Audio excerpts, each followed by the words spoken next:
Olá, boa noite, meu amigo Osmar. Tudo bem? Você está por aí?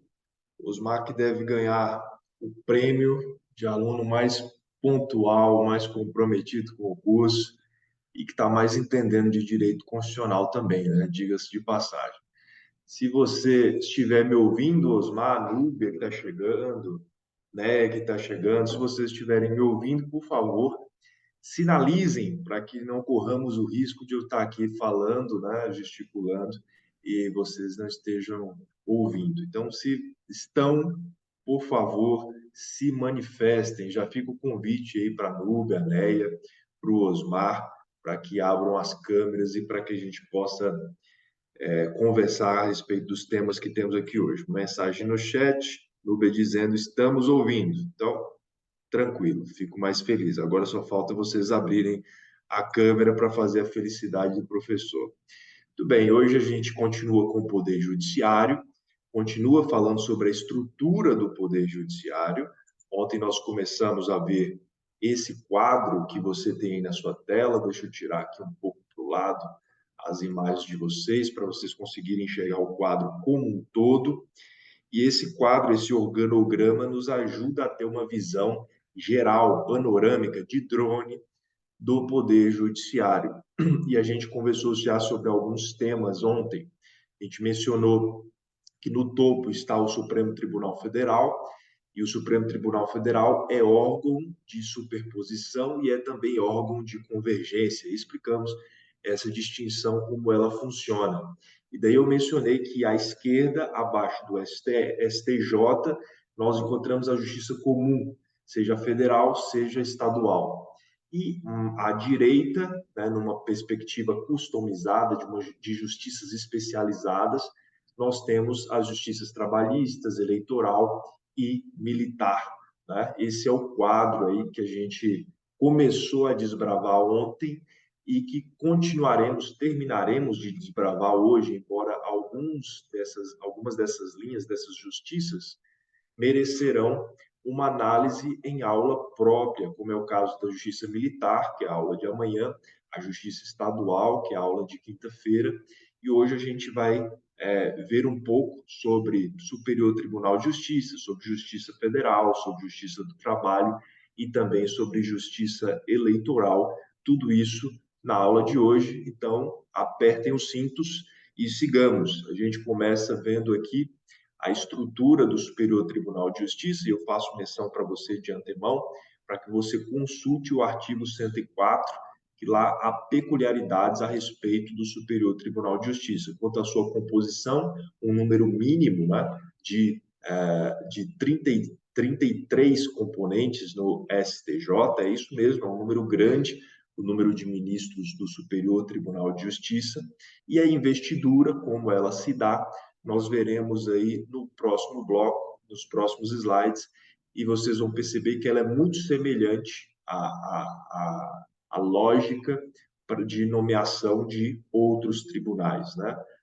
Seja a lista tríplice que é feita pelo tribunal, seja a lista sextupla que vem dos órgãos de classe, tudo isso aí se processa para a composição do Superior Tribunal de Justiça. Para que você seja ministro do STJ, você precisa ser, de antemão, tem os requisitos na sua tela, ser brasileiro nato ou naturalizado. Então, aqui você já percebe uma diferença com o caso do ministro do STF, que necessariamente precisa ser brasileiro nato, já que todos eles têm um rodízio na presidência e todos eles, portanto, podem estar ali na linha sucessória presidencial, diferente dos ministros do Superior Tribunal de Justiça, razão pela qual todos eles podem ser brasileiros natos, assim como podem também ser brasileiros naturalizados. Eles têm que ter idade mínima de 35 anos e máxima de 65 anos, claro, para ingressar, e depois a aposentadoria compulsória só vem aos 75. E como no STF, ter notável saber jurídico e reputação ilibada. Então, está aí na sua tela os requisitos para vocês que desejam um dia ser ministros do STJ. Está aí os requisitos que vocês devem preencher. E como que é composto esse STJ? Em que frações? No primeiro momento, aí vale dizer que um terço do STJ é composto por juízes dos tribunais regionais federais. O outro terço, desembargadores dos tribunais de justiça. Um sexto, Ministério Público, e um sexto de advogados. Então, importa que você perceba aí uma distinção importante, que eu já mencionei na aula de ontem, mas quero repetir aqui para vocês, que, diferente dos outros tribunais que observam a regra do 5º Constitucional, o STJ, embora observe a regra do 5º Constitucional no que se refere ao procedimento de ingresso dos ministros, a porcentagem, as frações divisórias do STJ são diferentes. Elas estão em um terço e não estão em um quinto. Então, um terço da composição do STJ, lembrando que o STJ é composto por, no mínimo, 33 ministros, um terço vai vir de juízes dos tribunais regionais federais, um terço de juízes dos tribunais de justiça, de todos os estados da federação. E aí o outro um terço, que no caso seria um quinto nos outros tribunais, mas nesse caso é um terço, é de integrantes do MP da advocacia. Sendo assim, um terço pela metade, vocês que são bons de matemática, um sexto. Então, um sexto de advogados e um sexto de representantes do Ministério Público, e assim que é composto aí a distribuição desse tribunal, esse importante tribunal, que é o Superior Tribunal de Justiça. E essa composição, como eu mencionei inicialmente, ela segue o procedimento convencional. Então, para que você traga um terço dos tribunais de justiça, ou para que você traga um terço dos tribunais regionais federais, para que isso aconteça, o próprio STJ fará a lista tríplice desses tribunais. E uma vez feita a lista tríplice, isso é encaminhado para que o presidente da República escolha um dentre os três. Agora, naquelas frações destinadas ao Ministério Público e aos advogados, nessas frações vai vir uma lista sêxtupla, uma lista de 6 do órgão de classe. Chegando ao tribunal essa lista sêxtupla, o tribunal vai transformar a lista de 6 em 3. E desses 3, o presidente da República vai escolher um. Muito fácil, né? Muito tranquilo para se compreender. E aqui, o que eu menciono, já mencionei e repito, porque é importante essa distinção, que a fração destacada do STJ está em um terço, e não no quinto, como nos outros tribunais. Veja, o procedimento é muito semelhante, é idêntico. O procedimento para o ingresso pelo chamado 5º Constitucional, mas lá mesmo na conta, dentro do STJ, ao invés de um quinto de advogados e promotores de justiça, o que se tem é um terço. Pontos importantes quanto à competência do STJ, e isso foi dito ontem, né? Foi manejado aí a partir da emenda constitucional 45 de 2004. Antes dessa emenda, a homologação de sentenças estrangeiras era feita aqui no Brasil pelo STF, mas a partir dessa emenda, a homologação de sentenças estrangeiras passou a ser feita pelo STJ. Então, hoje, essa competência é do Superior Tribunal de Justiça, assim como é a concessão e o cumprimento de carta rogatória. Você sabe que existe carta precatória e carta rogatória. Dissemos isso ontem, mas é importante a gente repetir. Então, quando eu preciso de uma diligência, de uma oitiva em outra comarca, eu, enquanto juiz, vou ali expedir uma carta precatória dentro do nosso território. Por outro lado, se o que eu quero ouvir mesmo é o Fábio lá na Bolívia, não sei se a Bolívia faz divisa com o característico estado do Fábio, né? Ainda que fake, mas se eu precisar ouvir alguém lá na Bolívia, eu vou precisar de determinar, né, a emissão de uma carta rogatória. E veja, se da Bolívia para cá, digamos, da Bolívia para o Acre, depois vocês olham lá no mapa para ver se faz divisa, eu não lembro exatamente agora, mas acho que faz. Da Bolívia para o Acre, vier uma carta rogatória para ouvir o senhor Fábio Agrem da Silva, né, que está de passagem lá pelo Rio Branco. Nesse caso, quem vai autorizar isso é o Superior Tribunal de Justiça. embora a execução mesmo da carta rogatória será feita pela Justiça Federal. Mas essa concessão, essa autorização, o chamado exequatur, que nada mais é do que cumpra-se, isso vem é uma determinação, uma autorização do Superior Tribunal de Justiça. Esse ponto aqui também a gente falou ontem, mas importa que nós repitamos. Julgamento do STJ mediante recurso especial, né, para ver se há, no controle de legalidade, para ver se há compatibilidade de ato de governo local com lei federal. Então, eu disse para você que uma coisa é verificar a compatibilidade de lei local com lei federal, e que, nesse caso, é controle de constitucionalidade, porque o que eu estou verificando é competência, e não se a lei local ela está adequada do ponto de vista material à lei federal, como se fosse um peixinho menor diante do peixe grande. Não é isso que acontece, porque não há hierarquia entre as legislações dos entes federativos. Por outro lado, entre lei local e lei federal, há controle de constitucionalidade, repito, quanto à competência. Agora, o STJ não faz esse tipo de controle de constitucionalidade, né? Um controle concentrado. E o STJ, porém, faz controle de legalidade. Ele é o defensor da legislação. Então, ele faz o controle final, perspectiva da justiça comum, a respeito da legislação infraconstitucional, abaixo da Constituição. Então, quando eu tenho, de um lado, um ato de governo local e tenho, de outro, uma lei federal, eu verifico se esse ato de governo local tem compatibilidade com a lei federal. E aí é um controle de legalidade, e isso também é a competência do Superior Tribunal de Justiça. E a Justiça Federal? Vimos o STJ, agora descendo lá o nosso quadro, o STJ está ali pairando sobre a Justiça Comum, que é Justiça Federal e Justiça Estadual. Como que é composta a Justiça Federal? Temos os tribunais regionais federais e temos os juízes federais, né? Cadeira aí ambicionada por doutora Giovana, doutora Núbia, né? Estudiosas, e certamente vão alcançar aí esse patamar. Já o Osmar e o Fábio são advogados que possivelmente vão ascender pelo 5º constitucional, né? Habilidosos advogados, com muitos contatos, multimilionários, então eles não vão parar ali para estudar, para concurso, aquela coisa toda. Afinal de contas, a carteira de clientes já está bem robusta, né?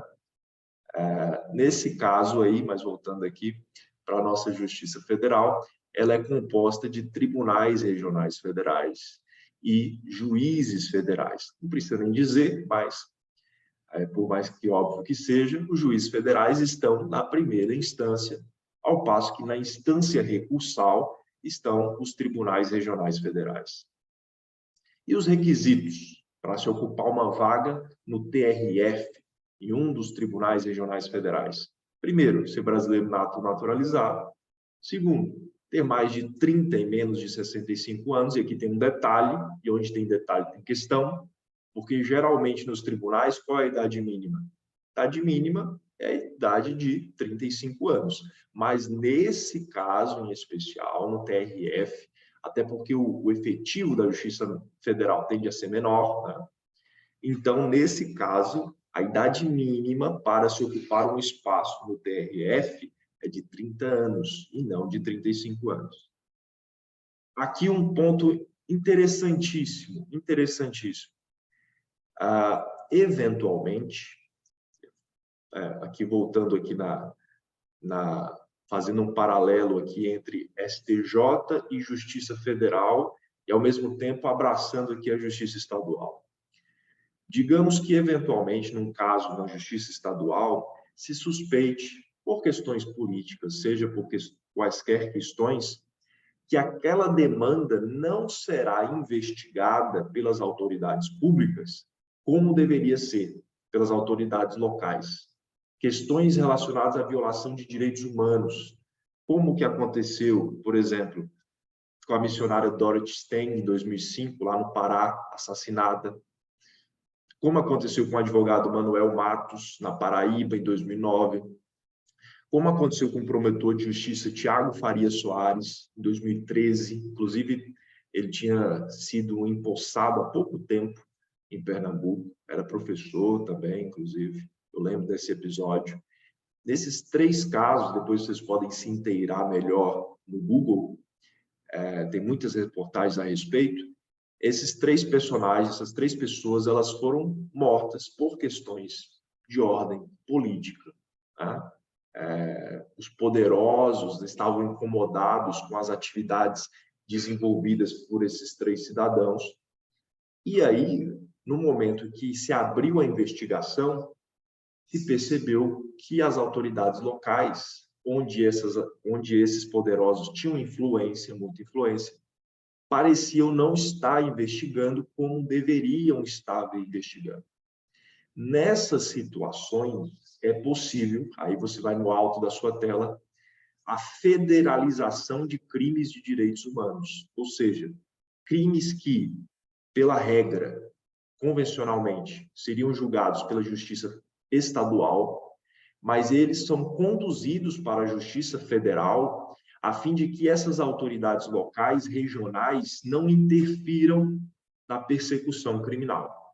E aí, nessas situações, é o Procurador-Geral da República, que é o chefe do Ministério Público da União, que vai fazer esse pedido junto ao Superior Tribunal de Justiça, que é um incidente de deslocamento de competência, para que, então, aquilo que era da competência da Justiça Estadual migre para a competência da Justiça Federal, a fim de que, de fato, isso seja apurado. Então, veja agora, após esse breve esclarecimento, o texto. Aos juízes federais compete processar e julgar, nas hipóteses de grave violação de direitos humanos, o Procurador-Geral da República, com a finalidade de assegurar o cumprimento de obrigações decorrentes de tratados internacionais de direitos humanos dos quais o Brasil seja parte, poderá suscitar, perante o Superior Tribunal de Justiça, em qualquer fase do inquérito ou processo, incidente de deslocamento de competência para a Justiça Federal. Então, quais são os detalhes do texto? Veja que é um texto rico de detalhes. Há uma grave violação de direitos humanos, então não é qualquer matéria, é uma demanda que tenha esse viés. Quem tem legitimidade? É o Procurador-Geral da República, não é qualquer pessoa, não é qualquer cidadão, não é qualquer autoridade, é o PGR. Esse tema está vinculado a tratados internacionais dos quais o Brasil seja parte, e essa interferência ela pode se dar em qualquer momento da persecução criminal, seja na fase pré-processual, que é o inquérito, seja na fase processual mesmo, o processo na ação penal. Em qualquer momento, verificando-se que não se está ali fazendo os esforços, as diligências necessárias para a apuração desse fato, isso pode migrar para a esfera federal. E foi isso que se deu, vale a pena você pesquisar esses casos da missionária, as mortes, os assassinatos da missionária Dorothy Steng, do advogado Manuel Matos e do promotor de justiça Tiago Faria Soares, aí nessa cadeia 2005, 2009 e 2013. Vejam que são todos eles fatos muito recentes. Vencido aqui STJ e Justiça Federal, a gente vai dar uma olhada na Justiça do Trabalho, que é composta, aí você lembra daquela linha do Tribunal Superior da União, primeiro pelo Tribunal Superior do Trabalho, logo abaixo o Tribunal Regional, que é a instância recursal, e em seguida a primeira instância, que são os juízes do trabalho. Nada demais, muito tranquilo para você perceber a lógica. Agora, como que estão distribuídos aqueles que vão ocupar lugar no Tribunal Superior do Trabalho? Quais são as frações? Primeiro, juízes dos tribunais regionais do trabalho, 4/5. Então, 4/5 do Tribunal Superior do Trabalho vem dos TRTs, certo? E 1/5 do TST vem de advogados e membros do Ministério Público, que é a fração convencional que a gente está habituado. Agora, qual é o detalhe aqui? Que esse é o pulo do gato. Qual é o detalhe a respeito da formação, da composição do Tribunal Superior do Trabalho? O juiz que tiver sido integrado ao TRT em razão da regra do 5º Constitucional pode ascender ao TST para ocupar as vagas da magistratura de carreira? Ou seja, você não ingressou na Justiça do Trabalho por concurso público.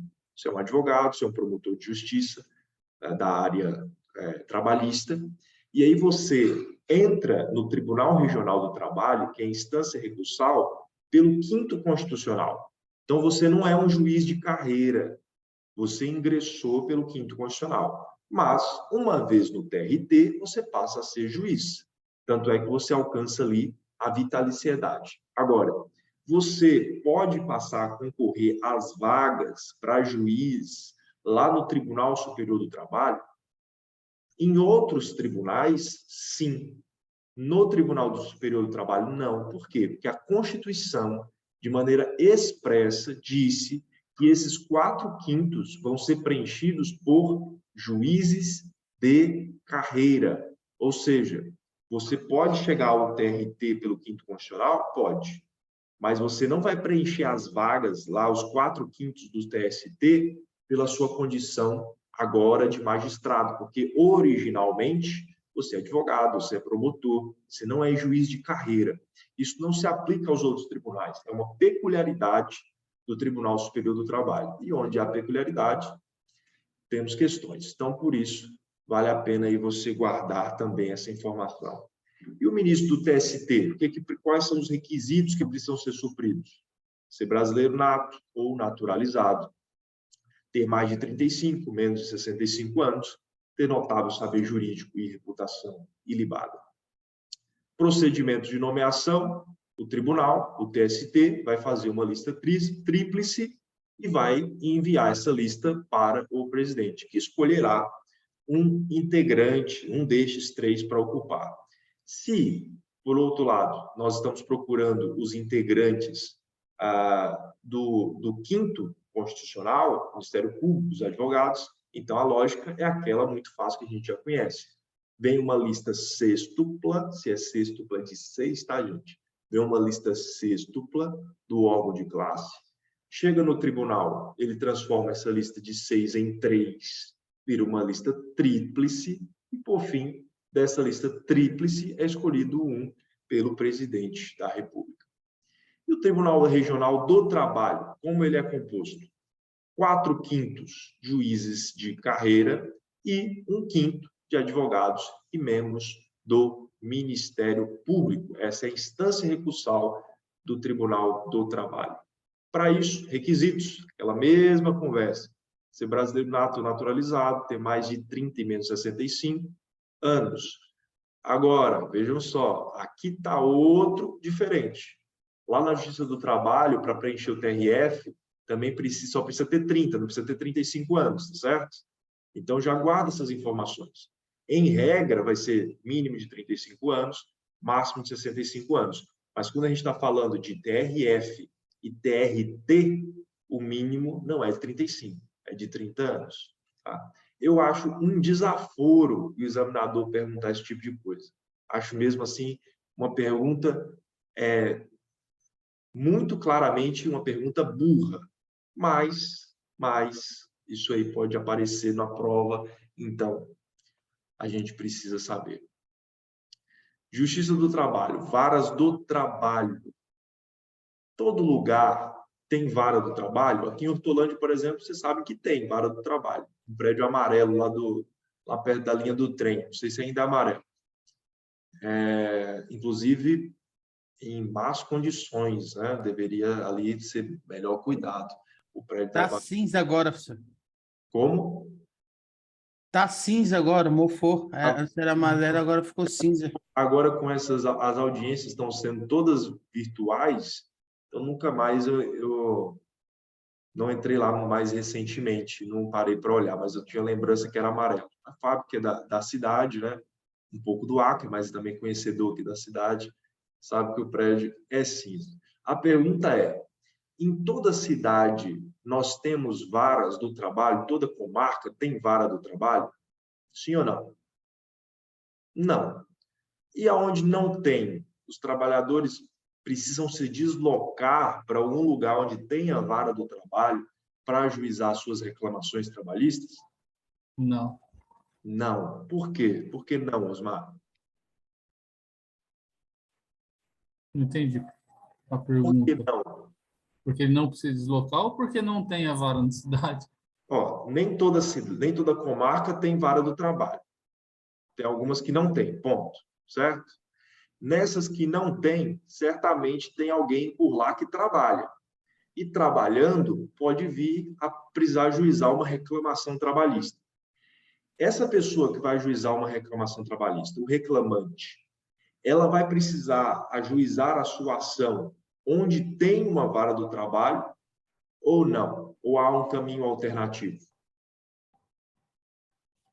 O caminho alternativo é na cidade dele, Na cidade dele, onde? onde ele está.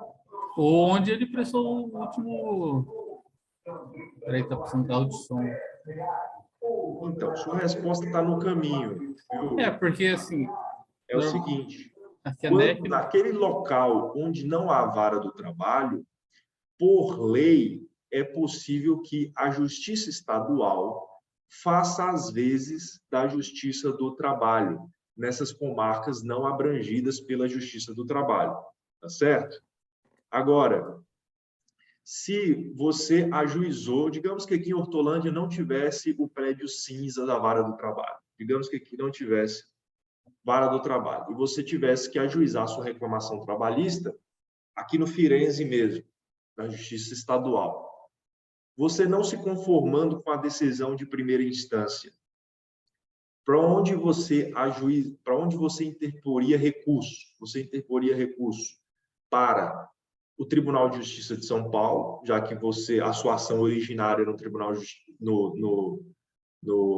na vara estadual, ou você interporia o seu recurso para o Tribunal Regional do Trabalho?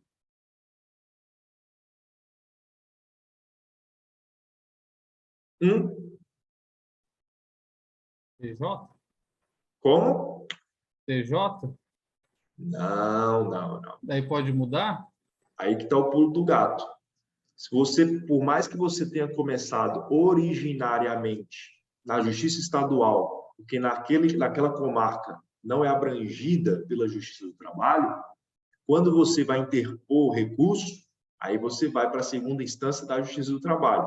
Afinal de contas, seja a instância recursal em São Paulo, seja numa outra cidade, dificilmente será nessa cidade onde não tem nem primeira instância de vara do trabalho. Então, esse suprimento só ocorre na primeira instância. Então, não temos aqui vara do trabalho. O trabalhador vai ficar muito complicado para ele ajuizar em outro local, pagar advogado, se for o caso, para ajuizar a reclamação em outro local. Então, vai na Justiça Estadual mesmo. Porém, não se conformando com a decisão de primeira instância, ele pode interpor recurso para o próprio Tribunal Regional do Trabalho, que é a instância recursal, certo? Só para ficar aqui na tela, gravado para quem for assistir depois, essa imagem aqui, e o recurso, essa questão que foi aqui conduzida, o doutor Osmar Faria Júnior. Justiça do Trabalho, alguns detalhamentos sobre a Justiça do Trabalho, vocês que de repente podem aí ambicionar a advocacia trabalhista. Digamos que um servidor público te procure para ajuizar uma ação, uma reclamação a respeito do trabalho dele. E, de repente, ele tem cumprido lá tarefas que ele considera excessivas, violadoras dos seus direitos. Você ajuiza essa ação na Justiça do Trabalho? Seu cliente é servidor público. Você vai ajuizar na Justiça do Trabalho? Sim ou não? A resposta é não. Não. Porque numa relação com um trabalhador, há um contrato de trabalho e uma relação empregatícia.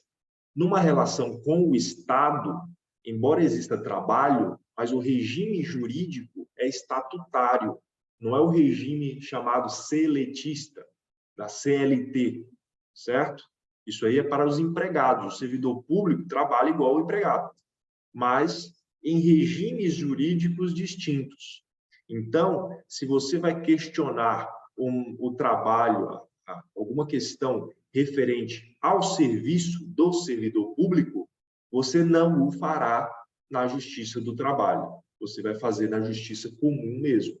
Tá? Então, imagina, você recebe um servidor público no seu escritório, ele narra todos os problemas dele, você coloca no papel reclamação trabalhista e protocola na Justiça do Trabalho.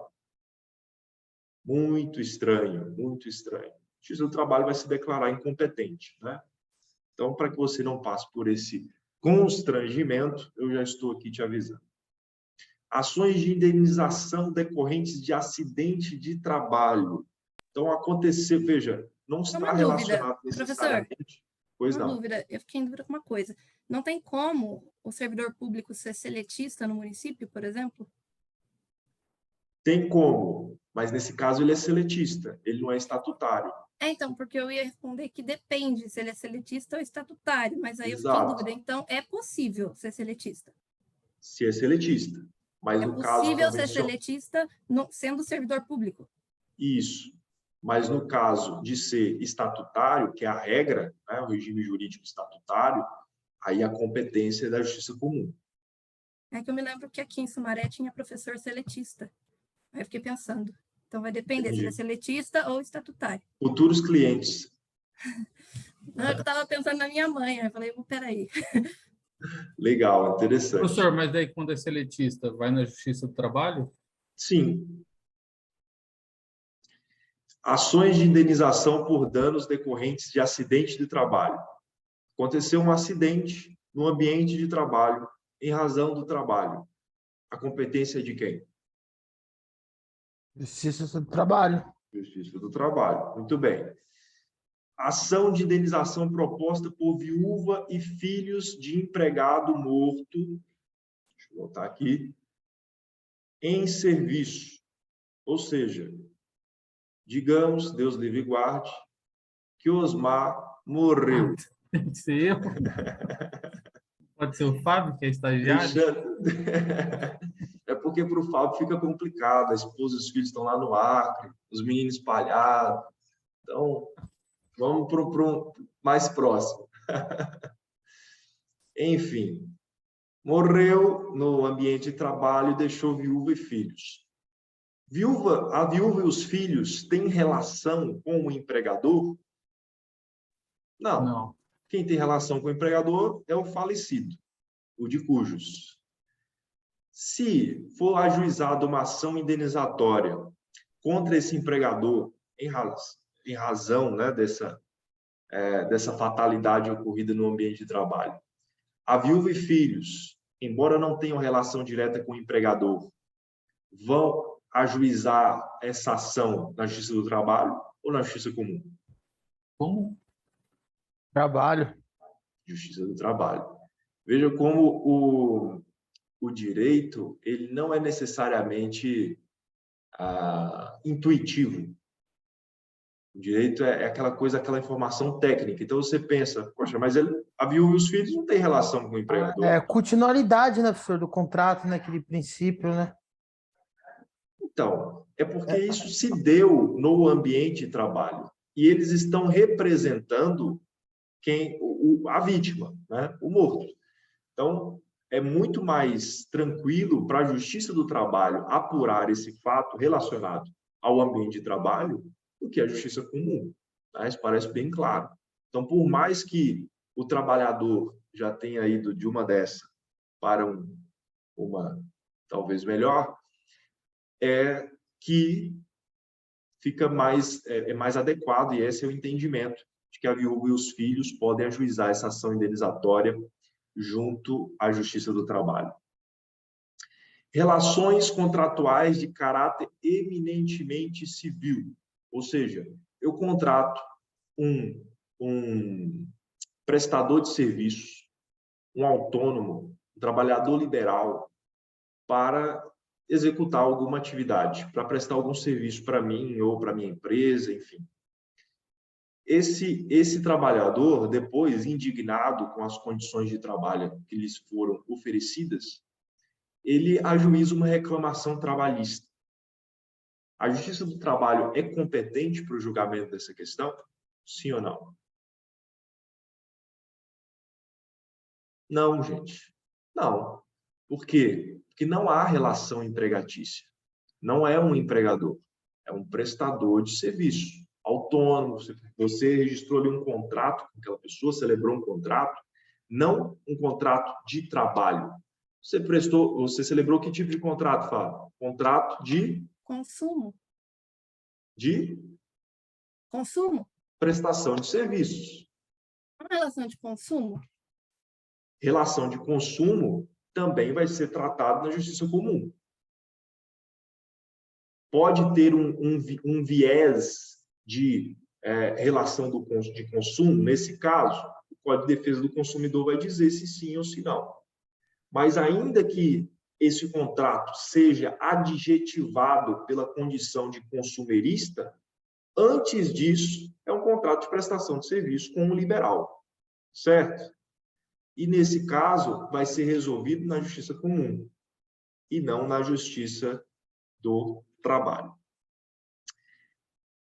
E se, digamos, os trabalhadores da doutora Neia Miranda, empresária forte aí em Campinas e região, os trabalhadores invadiram a propriedade de doutora Neia, né? Miranda Investimentos, LTDA, Miranda Investimentos, Sociedade Anônima, enfim. Invadiram a área de doutora Neia Miranda. Aí ela quer retomar a posse daquele lugar, certo? Então ela ingressa com uma ação de reintegração de posse. Vocês já viram isso aí por algum lugar. Ela vai ingressar com essa ação na Justiça Comum ou na Justiça do Trabalho? Lembrando que os trabalhadores invadiram lá, por quê? Porque a doutora Neia não está pagando em dia, né? Está explorando os trabalhadores, agora, né, vivendo aí a classe a mais, não se importa com nós outros aqui da classe C, da classe D, e aí tem nos explorado nesse sentido. Aí está lá na frente, né, doutor Osmar, o líder do movimento, né, esbravejando, girando a camisa com o povo. Camisa vermelha. A Globo já chegou lá, está filmando. O helicóptero da polícia sobrevoando o local. E aí, doutora Neia, desesperada, lembra, doutora Núbia Cherad, é advogada trabalhista, liga para ela e fala, me socorre, porque eu estudei direito, mas depois eu escolhi o mundo empresarial, porque aqui eu ganho muito mais dinheiro. Mas você que está envolvido aí com a situação, me diga, o que eu devo fazer? E aí, a doutora Núbia já assume ali, né, depois do preenchimento do contrato, com honorários robustos, obviamente. E aí, ela vai ajuizar a ação, e ela larga na mão de um estagiário, e o estagiário está nessa dúvida. Eu ajuizo na Justiça do Trabalho ou eu ajuizo na Justiça Comum para livrar esse povo, tirar esse povo daqui, para reintegrar a posse, onde quer? Fábio ia ajuizar para mim na Justiça do Trabalho, né, Fábio? É meu estagiário. Isso. Fábio, estagiário da Núbia. Tá certo. De fato, essa ação possessória vai ser ajuizada na Justiça do Trabalho. Muito Tem uma bem. súmula, né, do STF, né, professor, de sessão Pois possessória. é, pois é. Justiça Eleitoral. Vencemos aí já STJ, Justiça Federal, Justiça do Trabalho. Chegamos à Justiça Eleitoral. Quais são as peculiaridades da Justiça Eleitoral? Primeiro, que lá na linha dos Tribunais Superiores da União, nós temos, dentre estes, o Tribunal Superior Eleitoral. Abaixo, na instância recursal, Tribunal Regional Federal, e temos também os juízes eleitorais, em primeira instância, e, por fim, as juntas eleitorais. Pergunta que não quer calar. Há concurso para preenchimento de vaga de juiz eleitoral? Não. Se não há, quem é que faz as vezes de juiz eleitoral? É o Eles alternam, né? Os juízes. Alterna quem? Entre eles, os juízes Entre dos quem? tribunais. Entre os juízes dos tribunais, né? Juiz estadual. Estadual, né? Estadual. Então, por ocasião de uma eleição, o juiz aqui de Hortolândia, de outras comarcas, há um acréscimo em seus vencimentos e subsídios, diga-se de passagem, porque ele passa a assumir também essa pasta eleitoral. Então, está aí na sua tela a projeção da Justiça Eleitoral. Tribunal Superior Eleitoral, Tribunal Regional Eleitoral na sequência, depois os juízes eleitorais e, por fim, a Junta Eleitoral. Vamos ver quem é quem. Primeiro, Tribunal Superior Eleitoral, como ele é formado? 3 ministros do STF, dentre os quais, certamente, nessa altura do campeonato está Alexandre de Moraes, que a doutora Neia aprecia, diga-se de passagem, ela já mencionou a inspiração que lhe confere o doutor Alexandre de Moraes. Então, a Justiça Eleitoral tem 3 ministros do STF, eleitos pela própria Corte Constitucional, 2 ministros do STJ, também eleitos pelo próprio tribunal, e, por fim, 2 advogados escolhidos em lista tríplice pelo STF, que encaminham o rol para a escolha do presidente da República. Então, veja aqui as peculiaridades. A Justiça Eleitoral, o Tribunal Superior Eleitoral, ele é composto por 7 membros, 3 dentre os ministros do próprio STF, 2 dentre ministros do STJ. Em ambos os casos, as eleições para esses cargos se dão nos próprios tribunais. Veja que não é a formação de uma lista tríplice, não sei o quê, aquela história dos outros tribunais. Nesse caso, é uma eleição interna. 3 do STF, 2 do STJ e, por fim, 2 advogados, esses sim escolhidos em lista tríplice pelo STF, e aí o presidente vai fazer a escolha final. Tribunal Superior Eleitoral. Em regra, as decisões do TSE, elas são irrecorríveis. Ou seja, chegou lá no TSE, é a última batida para muitas coisas. Em regra, vai ser a última batida, que é o último ponto para você tratar dessas questões eleitorais. Mas há exceções, que estão descritas na sua Constituição. Decisões que contrariem a própria Constituição, que abre um leque tremendo, né? Denegatórias de habeas corpus ou mandado de segurança. Tá? Então, são esses aí descritos no artigo 102, inciso 3º, A, 121, parágrafo 3º. Aí estão exceções, mas guarde a regra. Em regra, as decisões do TSE são irrecorríveis. Excepcionalmente, nesses casos prescritos na Constituição, pode recorrer. E recorre para onde? Quem é que sobra? Está no TSE, Tribunal Superior da União. É irrecorrível. A exceção... STF. Depois Exato. Deus. Justiça Regional Eleitoral. Então, já descemos. Estamos no TSE, agora estamos no TRE. 2 desembargadores do Tribunal de Justiça, eleito pelo próprio tribunal, 2 juízes eleitos pelo Tribunal de Justiça, 1 juiz federal, eleito pelo Tribunal Regional Federal, e 2 juízes nomeados pelo presidente da República, após elaboração de lista tríplice pelo Tribunal de Justiça. Então, veja, são detalhes, gente, que você não vai aprender agora só porque eu disse para você. Você vai ter que ler várias vezes aí a sua Constituição para perceber as distinções. Você vai perceber que tem um monte de coisa parecida, semelhante, nessas escolhas para os tribunais, e tem os detalhes diferentes. Possivelmente, as perguntas vão ser a respeito dessas diferenças. Recursos das decisões do Tribunal Regional Eleitoral. Então, assim como o TSE tem as limitações para recurso, aqui no TRE também tem a limitação para recurso, 121, parágrafo 4º. Das decisões do TRE, somente caberá recurso quando? Então, veja, que em regra não cabe recurso, mas, preenchidos esses pressupostos aí, cabe recurso. Recurso lá do TSE para cima é bem restrito, são exceções bem restritas. No TRE, já abre um leque maior, certo? Daquilo que você começou em primeira instância. E você vai ter que ler o parágrafo 4º para ver quais são essas possibilidades, o que cabe recurso do Tribunal Regional Eleitoral. E os juízes eleitorais? Já mencionei aqui para o nosso querido amigo Osmar. São competentes por cada uma das zonas eleitorais em que é dividida a circunscrição eleitoral. Quem? O juiz de direito. Quem é o juiz de direito? O juiz estadual.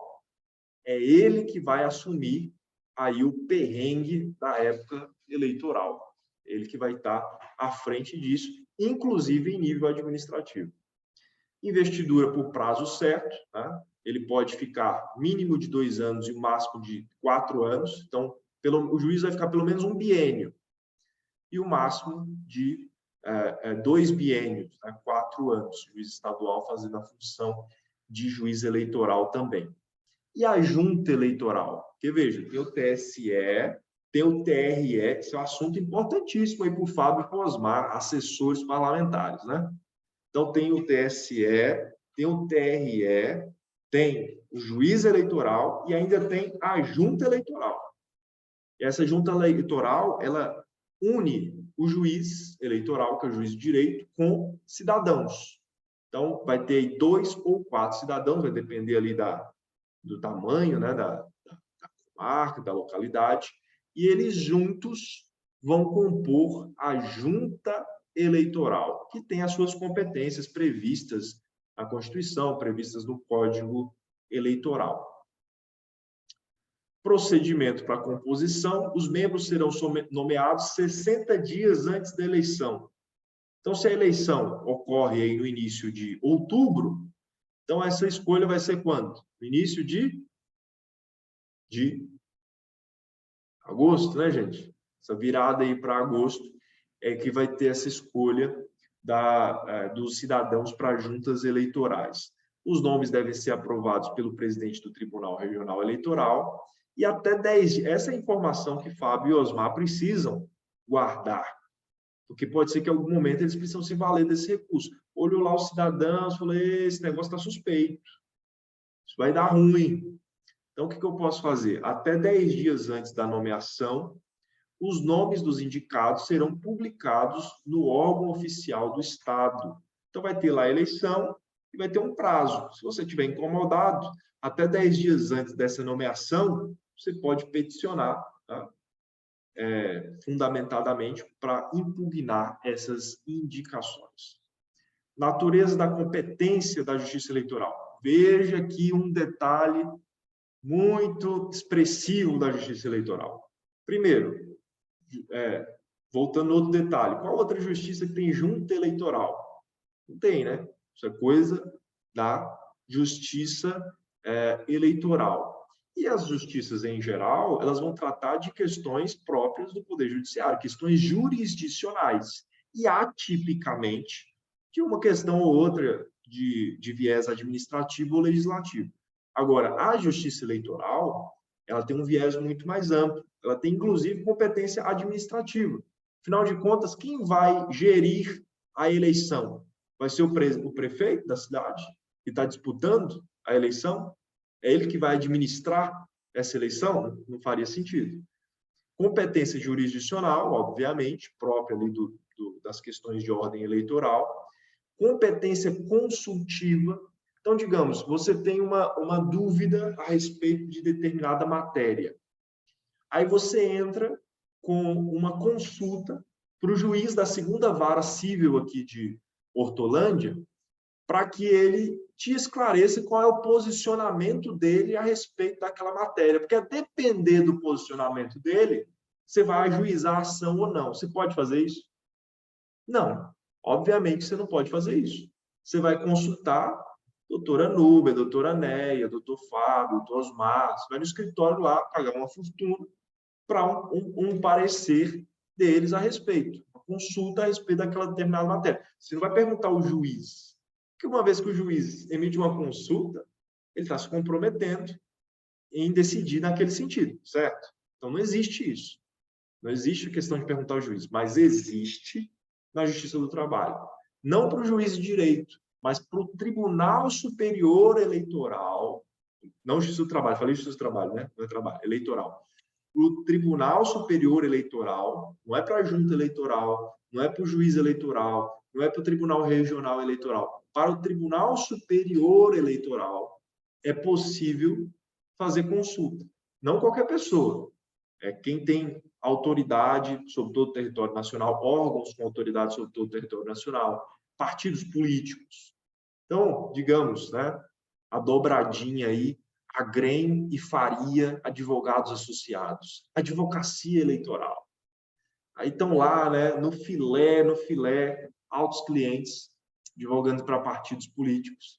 E aí pode ser que em algum momento você vai procurar fazer uma consulta no Tribunal Superior Eleitoral, em nome do partido político, certo? Então, além de tudo, tem essa competência da Justiça Eleitoral, que é uma competência consultiva, além de competência normativa, para expedir instruções sobre matéria eleitoral. Então, veja aí que há muitos detalhes próprios da Justiça Eleitoral que você não vê em outros casos. Muito bem, chegamos à hora da verdade, chegamos aqui às questões, vamos ver como que vocês se saem. Ontem, depois de falar por 1 hora, eu ainda tive que ler as questões, porque ninguém se dispôs a ler as questões, tá certo que a gente estava em horário alternativo, né? Agrem e Faria versus PMAS. Ah, tá. Fiz associação, viu, Fábio? Ai, ai, eu já vi essa logo por aí. Muito bem, muito bem. Ó, vamos lá.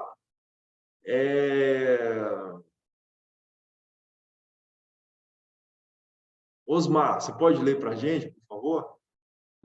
Posso. Assinale a opção correta. A. Os membros do Superior Tribunal de Justiça serão nomeados pelo Presidente da República, dentre brasileiros com mais de 35 anos e menos de 65 anos, de notável saber jurídico e reputação ilibada, depois de aprovada a escolha pela maioria simples do Congresso Nacional nas duas casas. Isso está certo, gente?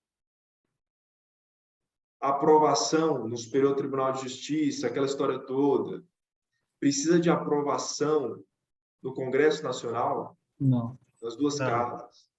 Não, né? Letra B. Os ministros do Superior Tribunal de Justiça serão nomeados pelo Presidente da República, dentre brasileiros com mais de 35 anos e menos de 65 anos, de notável saber jurídico e reputação ilibada, depois de aprovada a escolha pela maioria absoluta da Câmara dos Deputados. Essa aprovação se dá na Câmara dos Deputados? Não. Sim ou não? Não. Não. Então, A e B, fora. C. No Senado. Lembrando que essa é uma questão para a magistratura. Veja que não é uma questão inteligente. É uma questão para ver se você decorou a lei ou não. Aí, magistratura 2014. Letra C. C. Os ministros do Superior Tribunal de Justiça serão nomeados pelo Presidente da República, dentre brasileiros com mais de 35 anos e menos de 65 anos, de notável saber jurídico e reputação ilibada, depois de aprovada a escolha pela maioria simples da Câmara dos Deputados. Câmara dos Deputados, que não tem nada com isso. Não. Então, nos resta a letra D de dado, que diz... Os ministros do Superior Tribunal de Justiça serão nomeados pelo Presidente da República, dentre brasileiros com mais de 35 e menos de 65 anos, de notável saber jurídico e reputação ilibada, depois de aprovada a escolha pela maioria absoluta do Senado Federal. É isso aí. Próxima questão. Eu não vou parar para explicar, porque eu considero que é uma questão autoexplicativa. Vocês concordam, né?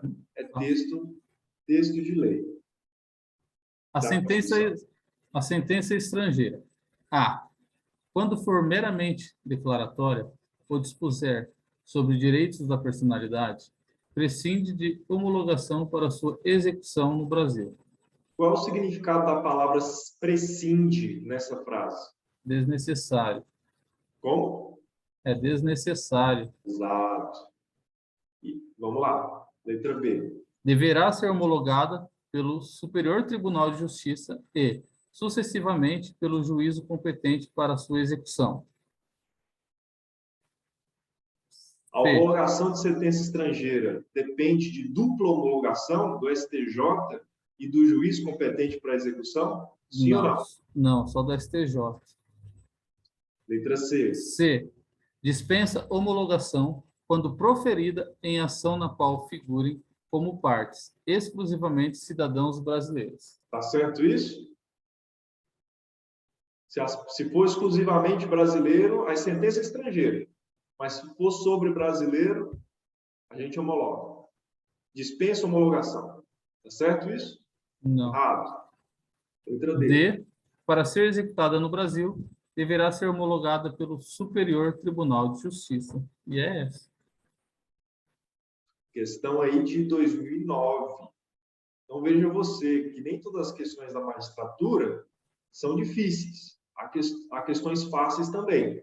Mas importa que você aproveite aí essas questões fáceis. Você não se perca nos detalhes. E a última questão de hoje, Tribunal de Justiça do Mato Grosso.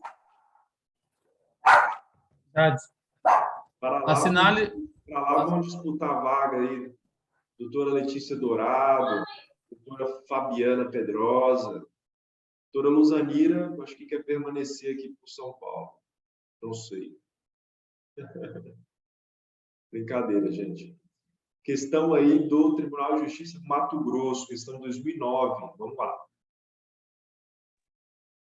Assinale a alternativa correta, no que tange ao disposto na Constituição da República sobre o Poder Judiciário. A.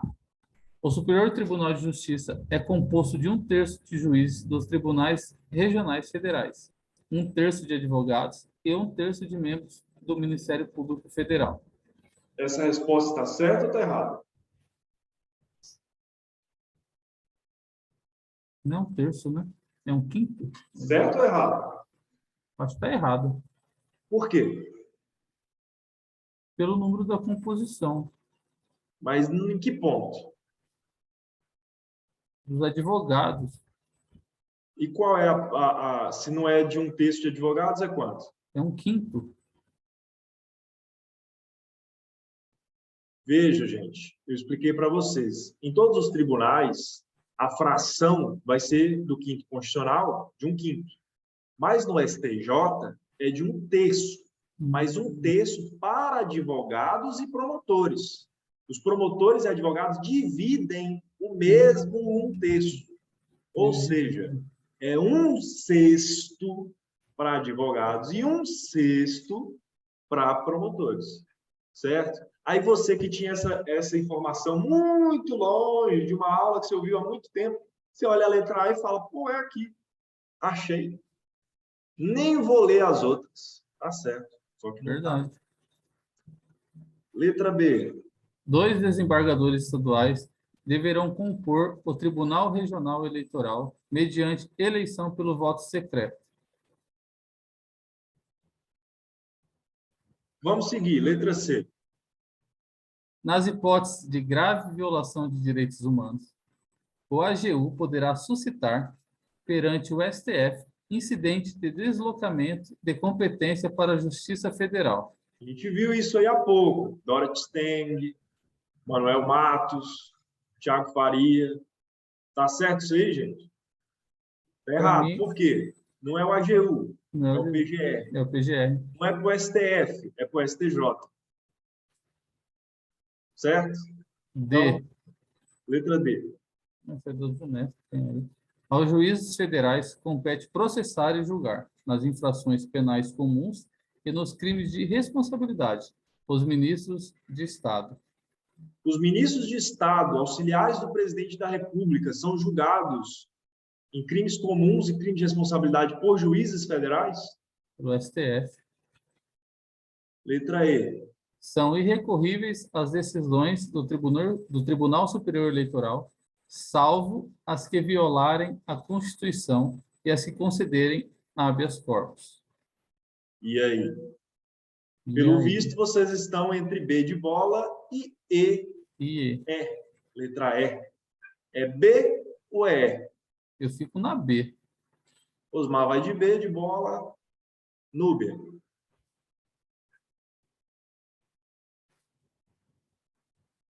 Eu não estava muito concentrada. E aí?